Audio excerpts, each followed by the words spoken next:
Hi, I'm excited to show a technique to you, and this technique is one that you can use to make some really cool top note shaped flaps for your cards or your projects.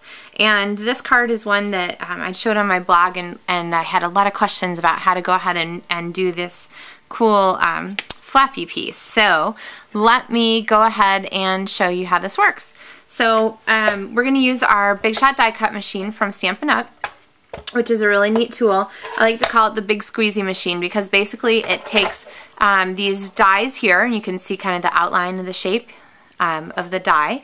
This is the top note, which is one of my very favorites, and it's going to take this die, and when we squish it through here, it's going to do sort of a big squeezy thing. And there is a blade inside here. Let's see if I pull this foam back. I'm not sure if you can see that or not, but there's a blade inside here that sticks straight up, and as the foam gets squished in the big squeezy machine, the blade pops up or pushes up through our cardstock that we have laying across here and cuts our shape.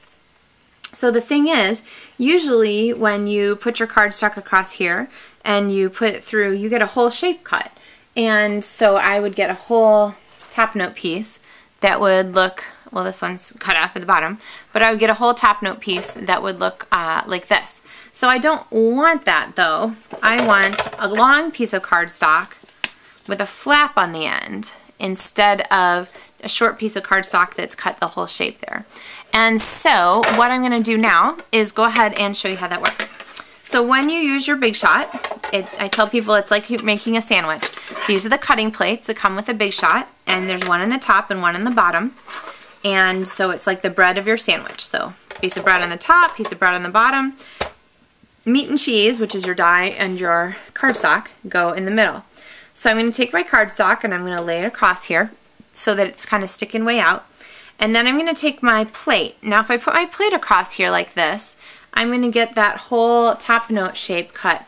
I'm going to end up with this kind of shape, whole thing cut out, instead of having like this, a long strip with a top note shape on the end.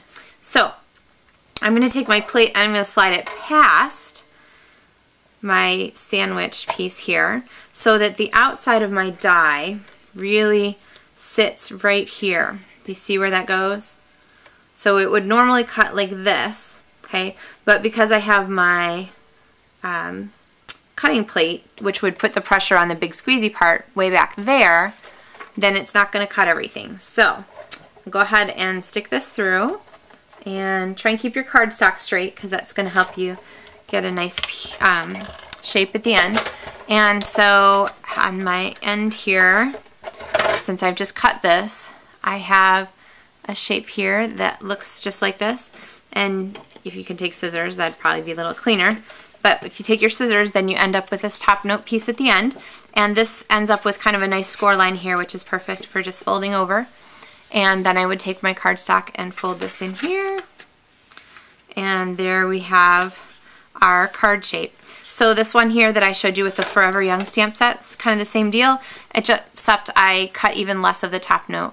I used even less of my cutting plate over my die. So again, to show you how this works, top note, set your cardstock here. Okay, you got your long piece going because you need that for your card.